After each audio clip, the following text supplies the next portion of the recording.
Juan, good afternoon, sir. How you doing, man? Good, good. We're back. I'm happy to be here. I think this episode's uh, theme is hilarious but so true, right? And I think what we want to tackle is how to build a career that doesn't suck, right? Uh, I think we've that is a all good one. been there where, maybe you're not having a good time at work, or you're not growing, or you're having even second thoughts about where you are in life. And so that happens, I think, to a lot of us, if not most of us in the professional field. So I think this episode, we're going to do a good job of saying, okay, how do we build a career that doesn't suck and help these young professionals, right? What do you Yeah, think? yeah. I think what does the job that doesn't suck is going to change just throughout your life too. One thing I've noticed, like in my life, I was in the military as a young man, and it allowed me to have a lot of fun. It also taught me a lot of responsibility, and it was great for my lifestyle.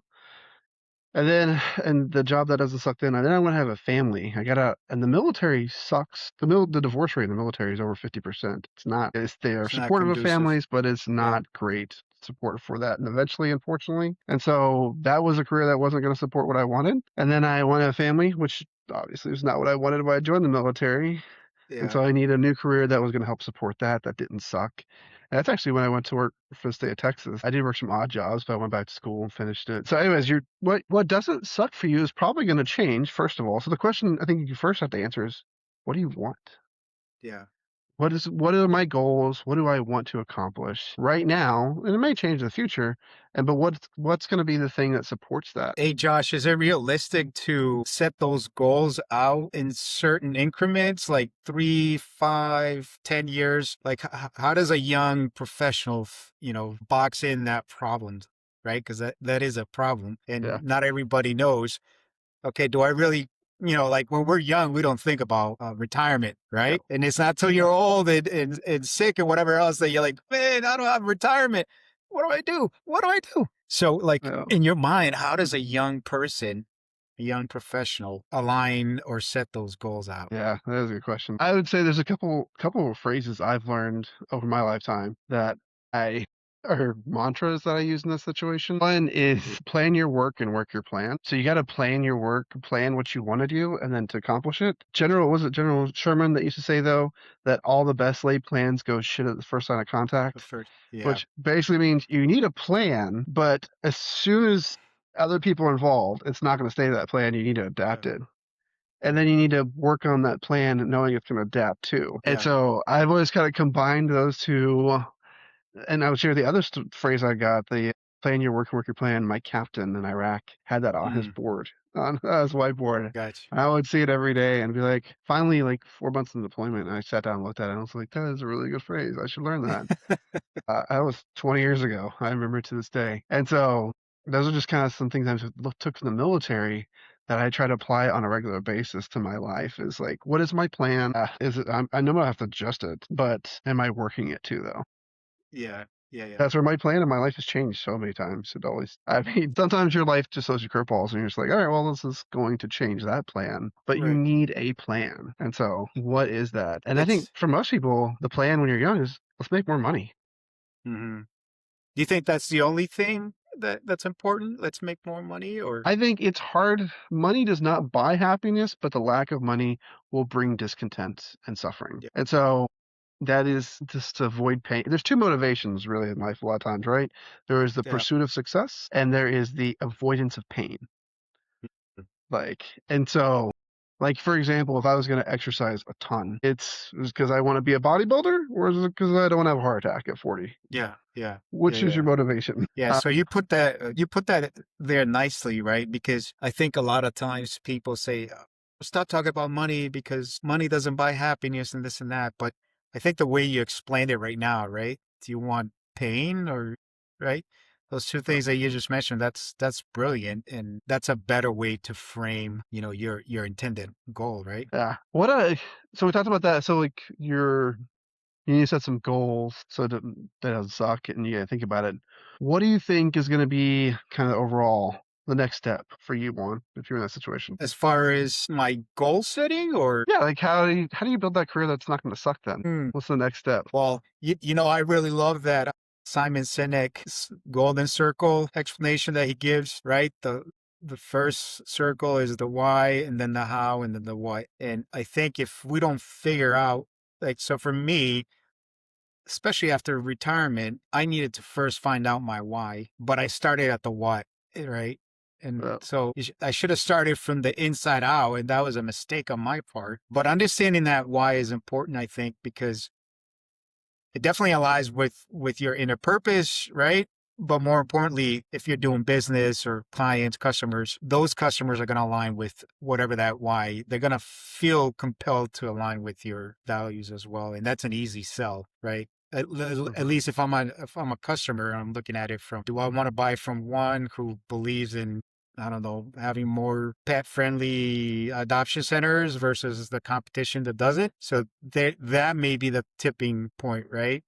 Mhm. So for me, understanding my why is going to be important. Yeah. But then going back to the first, right? Once I understand my why, I'm going to look at those metrics, those skills that I want to build. But that's where that career audit, and I wish I would have had this when I was younger. It's going to help me guide both my speed and my direction, not just one. I think those two got to go hand in hand, right? You were talking about the plan. Something came to my head. I was thinking, yeah, we do all these plans. Well, the military does all these plans, but there's something interesting about creating plans. And that is that at some point throughout the planning process, throughout the development, the execution, you're going to come up with decisive points. And I think those are important to lay out in a career audit. Why? Because if you set up your goals and you come to that decisive point and you say, these were my goals that I wanted to set, whether skills, metrics, or direction, am I Mhm. there or no? And you may say, if I'm there, then I can go in this direction. If I'm not, then I really got to adjust, right? And make maybe a hard, realistic decision, but it's Yeah. going to be a good, deliberate decision point, right? So that's a very tactical military planning type of deal. But in a career, I think that holds true as well, because there's going to be points in your career where you got to decide, am I a good data scientist? Have I been successful? And if I Mhm. have, then let's move up the next level, right? But if I haven't, then it's probably a good time for you to say, jump ship and go to something that you like. And I've seen that a lot. I can think of my brother. He went and he was a music performance and music education, graduated from Boston University. He was awesome at playing the violin, great ear. He could just pick up any instrument and off he went. But he came to this realization after he graduated college that that wasn't his thing, right? And he made a huge pivot and became a programmer, software engineer, something like that. Yeah. Totally different fields, right? But you have to make those decision points. Is that your why? And if that is your why, get at those other metrics, right? What do you Mm. say? That's something that came to mind as we were talking about that young professionals, it's okay to shift, but be deliberate in the process so that you're not wasting your time or other people's time either. So understanding your why and understanding your goals, it's just as much rather about being efficient with your time so that way you're effective with as much time as you have Yeah. as possible, right? Yeah. Because 'Cause I don't want it to suck. I don't want to wake up in the morning and be like, God, I got to go into work. I don't want to do that. yeah, There's enough stressors in life that yeah. I can tell you that if I'm not happy in a workplace, I'm going to try, or I have tried in many circumstances, but there comes a point where you're like, okay, this is not going to work because maybe our yeah, values don't. yeah. One of the framings I've developed over the years, I'll say, to develop my goals is, or when I'm faced with those decisions, is if I was 70 years old lying on my deathbed, and Yeah. I have to make a decision today about that, would I regret making one of those two decisions? Yeah. And if I would regret one of those decisions, then I'm like, well, that's obviously Yeah. one of the ways I measure or help me make the decision myself personally. So that's Yeah. interesting, man. What Yeah. I No, I was gonna ask you, what makes a career feel good in your life? You have so many lived experiences, and I'm sure you've had several different aspects of your career. What's the parts that felt the best and why? For me, a couple of things. People, for sure. If I think again, this is a career audit, but we're talking about leadership, right? And I think where a lot of people go wrong is that you don't have to have a title to be a leader. You can Hmm. be a leader without having that title. But being able to grow people, in their field, for me as a leader, was has been extremely rewarding. And we said this in previous episode. When someone comes back and tells us, I made it to the next level, right? That's a huge success factor. Yeah. So that to me is huge. I'll leave it at that for right now, because I may have other thoughts later on. But Okay. I would love to hear your perspective. The things that felt the best are, as in leadership positions, I 100% agree. It's, did I actually make a positive contribution to someone's life? And the way I usually get that validation is, I'll share a story. I worked during the COVID response, and I hired a bunch of people as part of that for distribution of the vaccine. And one of the people I hired, very young lady, she took this customer service team, developed everything. I helped give her the guide rails, answer her questions, and she basically became a customer service team lead. Yeah. And we launched a new IT system with a CRM in it, and she helped develop all the processes and all the procedures and train people. When she left the position, she went back to law. She went to law school, actually. Mm, She wrote me the nicest thank you note about how I gave her all this validation and appreciate knowledge, and really validated her abilities in life to make these huge contributions that she just didn't know she had before, which yeah. basically meant, for me, I got the impression that I believed in her, and that's what she Yeah. needed. And I Right. believed that she could do it, and I gave her Belief. that trust. And she did an amazing job. And me as the leader, I got all the appreciation for everyone else for all her work. And she just did an amazing Right. job, but I just appreciate her and all the work Yeah. she did. And so that's to this day in leadership positions, whenever I get that validation, it's always the best. Yeah. I would say is if I wasn't a leader position, was not in a leadership position, and it's a staff member, the best validation or most things, the best part of it is really accomplishment of a new skill or Yeah. solving some kind of massive problem. Like when I was really young, I started to state, I actually learned how to code in Excel macros, or Hmm. the VBAs they call it, Excel VBA. I did a bunch of work around invoicing, and I automated some processes. And then my boss did this whole presentation to the director, and then it's like, hey, this low level staff member, she didn't say low level, obviously. She said, this Yeah. Josh did all this work and built this amazing tool. And like the team Yeah. meeting with all the director, and the director was like, yeah, and they never gave me kudos. And I was like, that felt really good. The Really public good. recognition felt really good. And Yeah. so, but you got to put all the work to get there. And so you got to learn. I had to learn skills Yeah. for both those situations. Like the skill set, I learned how to code in Excel VBA as a young person, younger in my career. And then the other thing, in the leadership position, I learned how to delegate responsibility, Hmm. delegate really not just responsibility, but delegate trust in a way that I had never delegated before or given it Mm. before.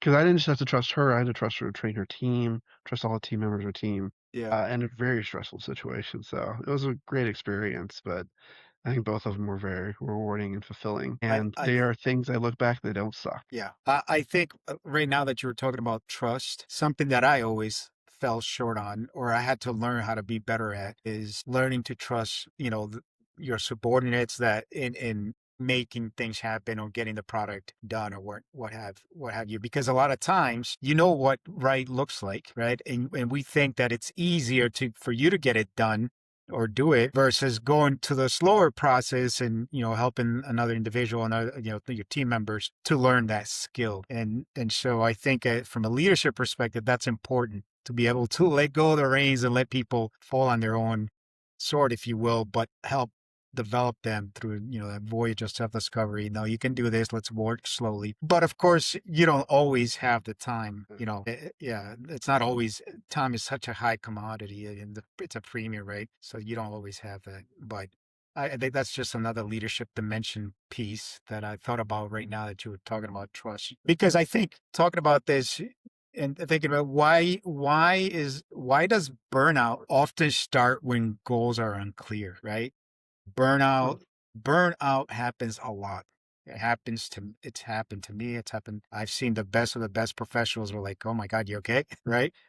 But so what do you think about that? Why burnout often starts when goals are unclear. Is that a true statement? If so, why? And I think that this relates to the your career audit, right? You got to have goals. If not, you may reach burnout. Yeah, I don't know. I'd say the times that I felt the most burnout, I think there's two aspects to burnout, right? There's like burnout chemically, your body makes cortisol, right? And you can only maintain that high level of cortisol for so long, actually.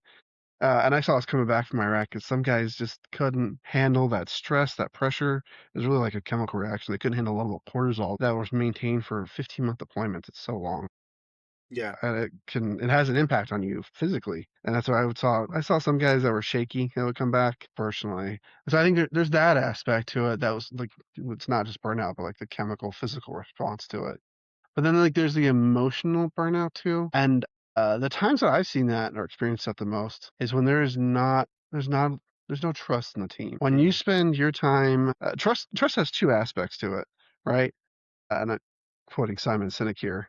Yeah. Trust is one, if I've given you a task or you've given me a task, like let's say you gave me the responsibility to take out the responsibility of the trash is always take it out.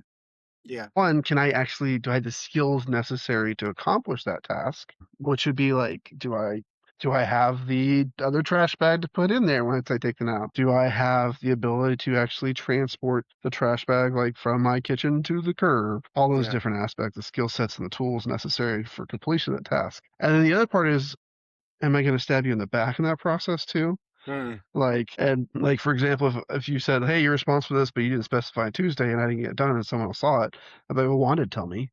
I didn't tell me it was Yeah. due Tuesday. He just said take care of it." And Right. so Right. like, and if there's no trust there, you're always worried you're gonna be burned out because you always spend time watching your back, more stressed out about Hmm. that internal threat, internal to organization threat. That is fundamentally the time where I have seen the most people burn out and felt the most burnout myself. Yeah. Yeah. No, that makes sense. So, just thinking about that same question, what advice would you give people? What advice do people ignore until it's too late? When you think about that, if you were to think about burnout, because I think most of us have that high energy when we're young, Yeah, yeah. right? And it's often said, life is a marathon, not a sprint. So make sure you pace yourself. I know I felt, I was at fault for this a couple times, but what advice do people ignore until it's too late in your mind? These young professionals. There's always advice that they ignore though. There's that advice, really good question. I don't know an answer for that one right now. Other than I would say the advice that I always ignored, I always actually took advice quite well. My dad told me this piece of advice when I was young. My dad worked manual jobs his whole life. Yeah. He said, get an office job to save your body when you get older. And there's Yeah. that advice where some people like that, like blue collar, don't ever progress. And so you have to learn those skill sets that are going to help. Well, the one big thing people don't do is save and invest in their future. There's a phrase Hmm. I learned when I was younger. It's live for today, but plan for tomorrow. There you go. And yeah, and if you don't plan for tomorrow, you're going to hurt future versions of yourself Yeah. at the sacrifice or the benefit of today's version, which is not helpful. That's not. But what do you think?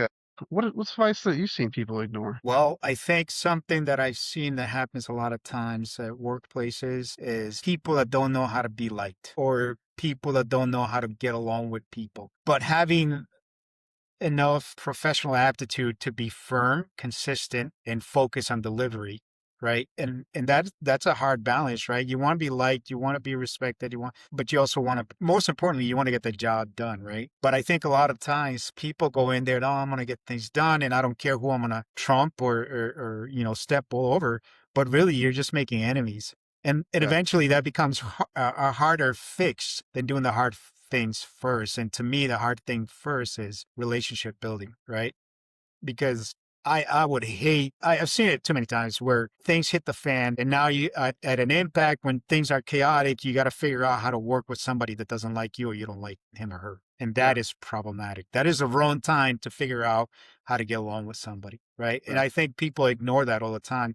You can be ambitious, you can reach your goals, but do it in a way that you're building, your village, right? yeah, You're a team and not just inside your integral group, but if there's going to be concentric circles of people that influence or have indirect influence over what you do or what you accomplish, right? So, for example, if I work on my division, I want to be able to get along with people in HR or people in IT or people in budget, right? Because they are going to influence my success, and I'm going to be influenced their success as well, right? And hopefully, if you get this relationship building piece correctly early and often, you're not going to have those embarrassing moments where your partner or the guy or girl next to you is going to say to your supervisor, I gave him all the paperwork, right? And you get thrown on the bus at the wrong time, wrong place, and my God, the music stops right away, right?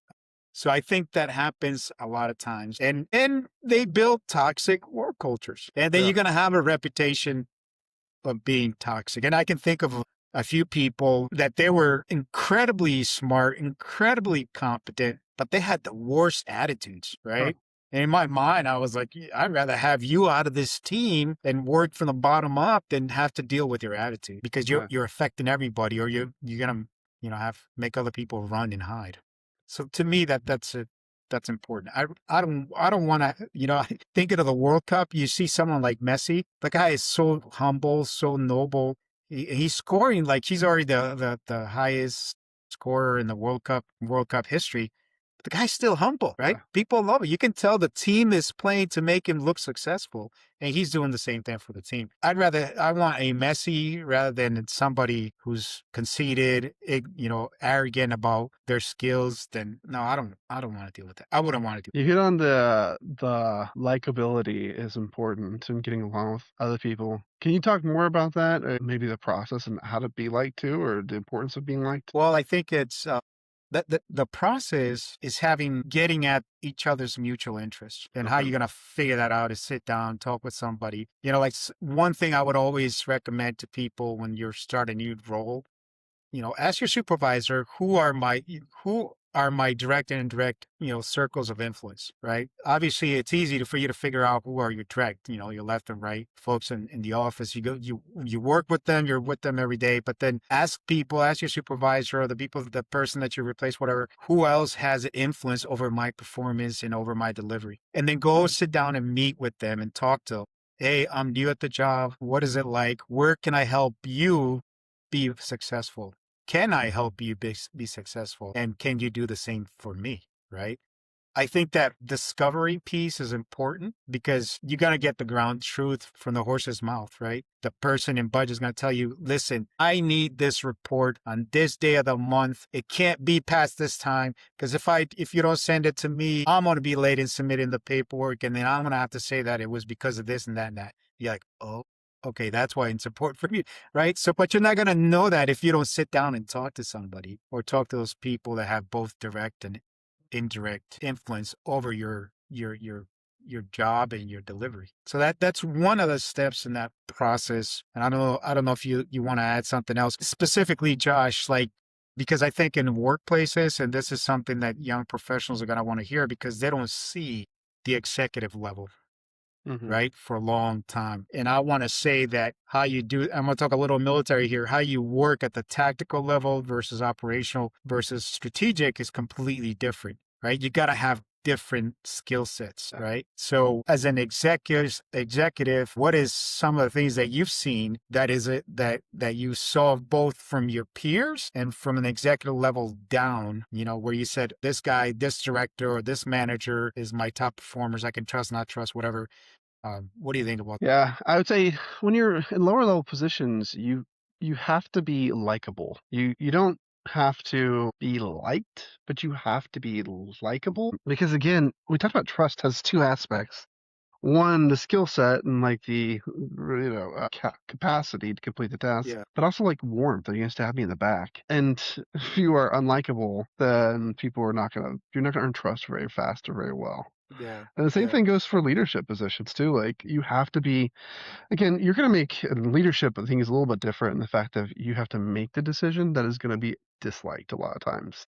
yeah, And it's just the decision of the organization. You're just a manager, supervisor, director, whatever, following the organization's directive. You are the vocal piece though, and you are going to deliver that communication to your team. And it's not going to be well received. And so you have to actually be even more likable to offset some of that in the yeah, long term for the success of the relationships that you're talking about. Because again, if the people don't trust you, it is going to be really hard for them to actually come through and get jobs done. Because the thing about being likable too, I do think there's kind of a process to it too. There's like a lot of Hmm. aspects about being liked. Vanessa Van Edwards, I'm gonna quote her Hmm. here.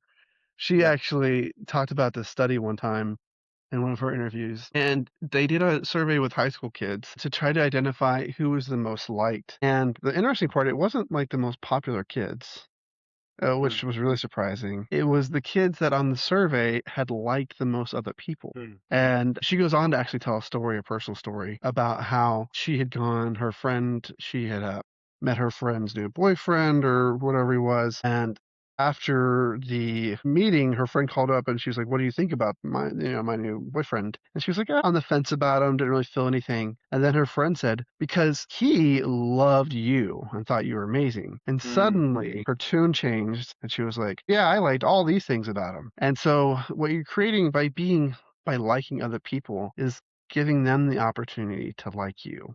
Because we Yeah. reserve our judgment a lot of times as people so that we're not wrong Yeah. because Yeah. we Yeah. hate being wrong so much. We're social animals, and being wrong enough conforming with society puts our whole social status at risk. And so, well, Yeah. since we're social animals, you really reserve that judgment. So you need to take that away as a blocker to people. And so Simon Sinek talks about this too, is in leadership positions, one of the most highly necessary aspects is empathy. But the most Mm. common trait for senior leaders is actually compassion. And that over time that empathy turns into compassion. Now you What don't would be the have Josh, what would be the difference between empathy and compassion? empathize, I can empathize with your situation, not sympathize, empathize.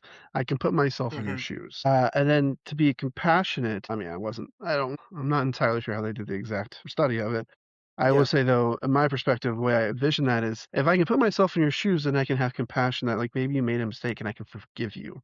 I can be Mm. compassionate towards the situation and help us move past it. And I would say some of the best executive leaders I've ever worked for were ones that were compassionate and helped Yeah. work through problems, didn't just judge people and discard them because of one specific situation. So I also think I was going to ask you, what is it the lack of being liked and all these things? Is that what causes people to hate their jobs or be in jobs that they actually hate? I think it's a contributing factor, but not the contributing factor. So there's Okay. got to be there's a lot more to that. Like when we're talking about the career audit, we talk about metrics, Yeah. right? Some people may be able to stomach not being liked a little longer if they're making more, the right amount of money, right? Yeah. So it's not an all-inclusive factor in my mind. And I think based on the situation too, like if I'm single, right, a single professional, 25 years old, I don't have to take care of my wife and kids. My decision-making process is going to be a little bit different. And I think this is something that you mentioned earlier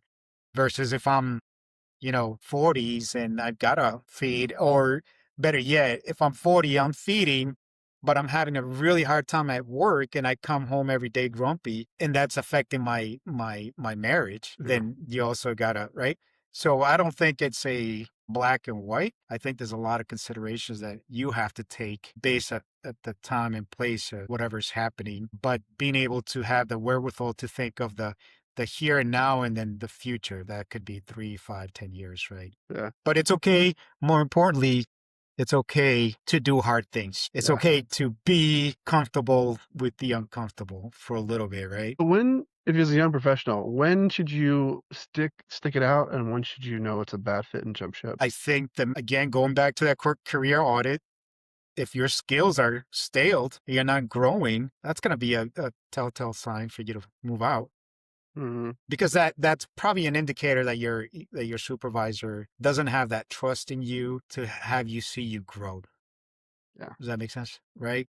Because part of growing professionally is a mix of growing your skills, growing your money, but there are going to be those indicators that say, yeah, you're doing the right way, and your supervisors and your peers trust you, and your subordinates trust you enough that they want to, and this is a key word, that they want to be loyal to you. And I don't mean blind loyalty. I mean loyal to you for the right reasons, at the right time, for the right purposes.